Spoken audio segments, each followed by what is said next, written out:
guys, this is your boy Kurt in for another damn video. And in this video I wanted to talk about Marissa Alexander.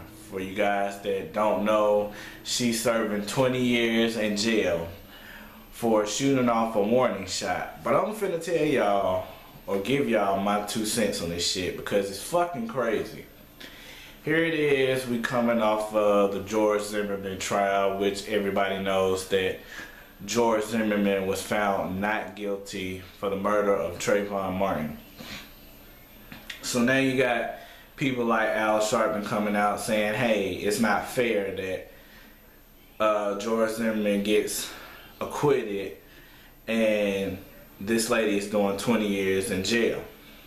Now, the overview of the story is Marissa Alexander just had her newborn baby. She returns home to the place that her and her husband shares. Mind you, that this lady has not stayed with this guy for 2 months, okay? Reason why she probably ain't stayed with the guy for 2 months, because the relationship that they had, he was domestically abusive to her, and she probably had to leave. Also, you know, he beat her ass to the point that she had to go to the hospital. So that could be a point. Okay, so she turned back from the hospital to the house. Alright, she spent the night. She saw him the next morning with his 2 kids. They had breakfast or whatever, and I guess everything was going good. He wanted to see pictures of the newborn baby, so she gives him her phone. She walks off, go to the bathroom.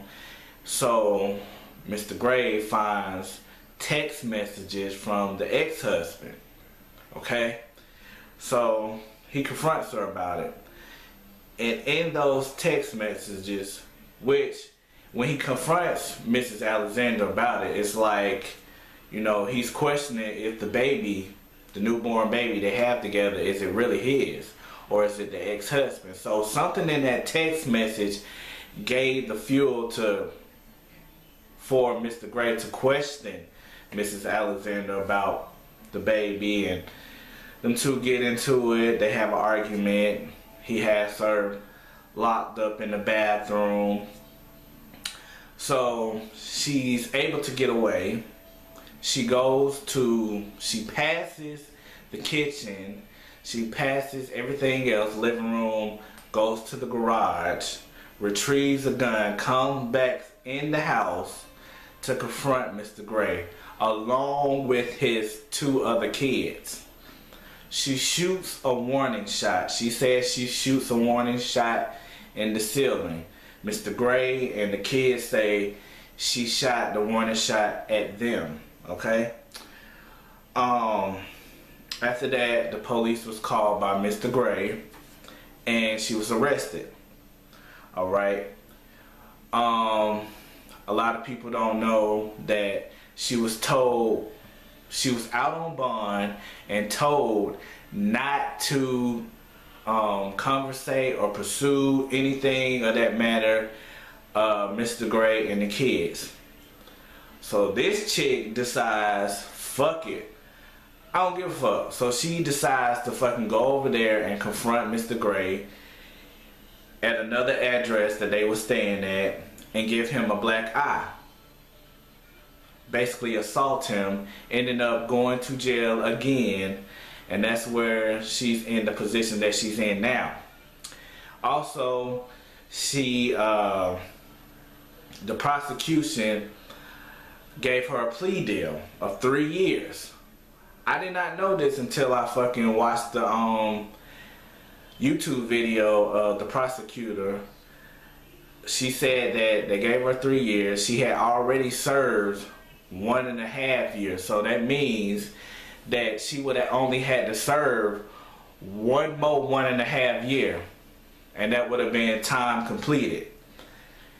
Her ass turned that shit down. And this is why she has the 20-year sentence now. Now, if that ain't no dumb shit, I don't know what the fuck is. Now, here's my 2 cents on the shit. First of all, you know your spouse is abusive, okay? You was in a relationship with the guy prior to being married to him, knowing that he abused his other women, okay? Knowing that and having a restraining order against him prior to you guys being married, you still decide to marry him, okay? You had every opportunity to leave this man alone, and you continued, even after the shooting, continued to fucking mess with this dude. And that's what continued to get your ass in trouble. This is why you serving 20 years now. Do I feel sorry for you? Hell no. Why I don't feel sorry for you? Because after the shooting, look, listen to this shit, folks.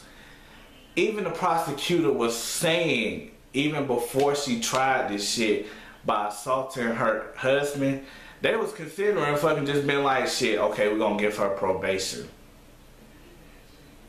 But they said they couldn't give her probation, seeing how she went out here and fucking assaulted her husband, and then her husband having the kids too.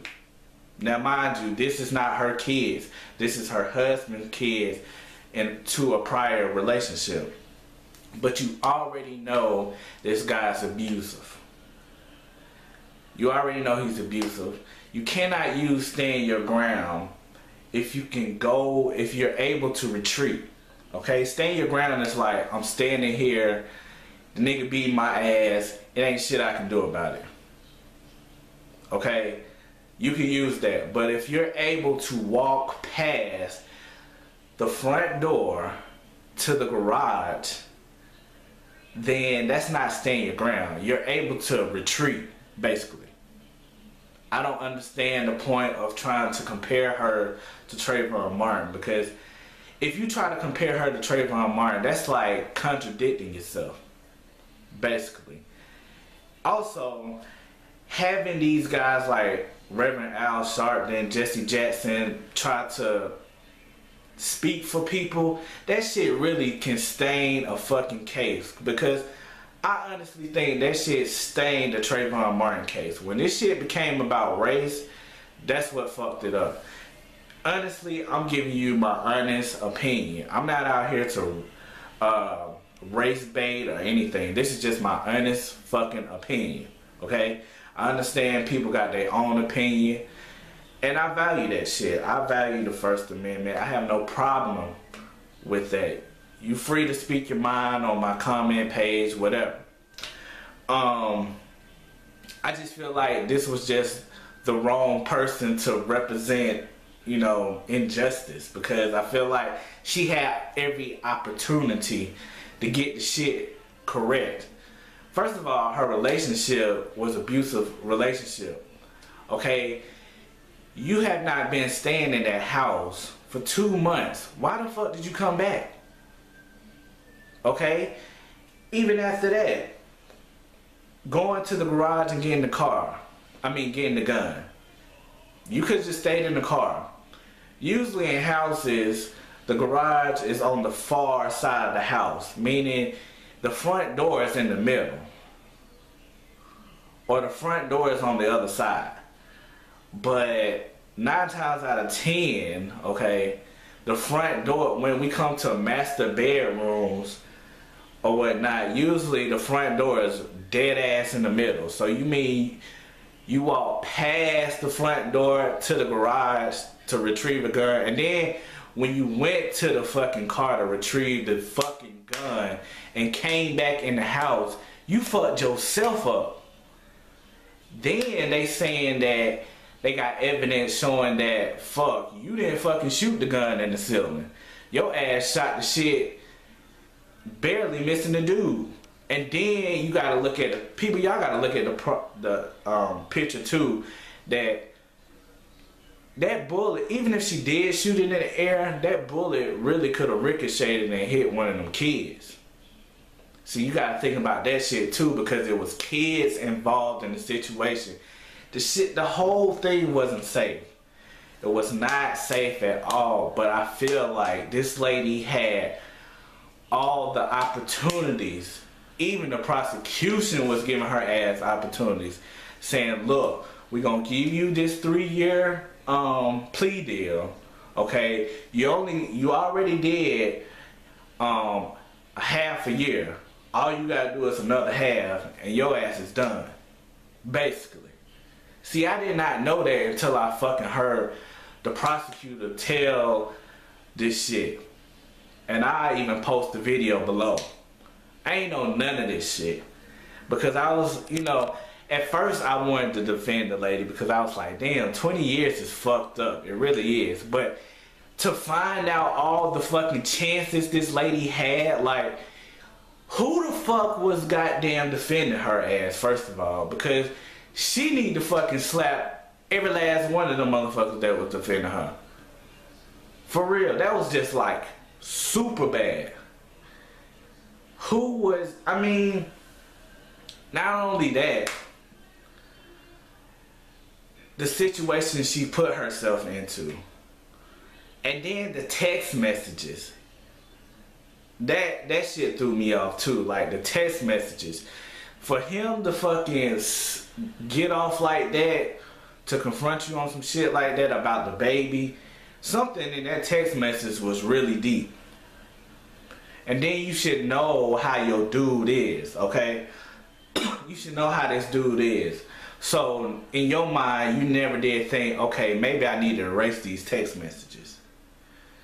See, to me, both of them are at fault. And they was in an unhealthy, unsafe relationship. And then you had kids involved in the shit too. So that's what make it bad. So no, I'm not fucking about to sit here and contradict myself. Because I see a lot of people out there contradicting the fuck out of themselves. I can't fucking be one way for Trayvon Martin and then be another way for this lady. Hell no. Because I might as well just go ahead and say, yeah, it was justifiable cause for damn George Zimmerman, basically. Because this lady had every fucking opportunity. I even feel like they even went beyond the fact of trying to help this lady out. She just would not take the 3 years. All she would have had to do, y'all, was serve a year and a half. 3 years, she had already served 1.5 years. All she would have had to do was serve another year and a half. And she would have been done. But see, a lot of us don't know that shit. All we can go off is what the TV say. But no, let's not compare her to Trayvon Martin. No. Hell no. And I'm kind of funny when it comes to kids, when you do certain shit around kids. Like never in the instance, especially when you got a chance to fucking remove yourself from the situation, because the prosecutor was saying, hell, the dude was trying to get his damn kids out of there. And here she goes saying, I got something for your ass. Like, listen to the damn video I'm gonna post below, please. And then y'all tell me what y'all think about that. Make sure y'all comment, subscribe, like, share. Till next time, you take care of yourself. Peace.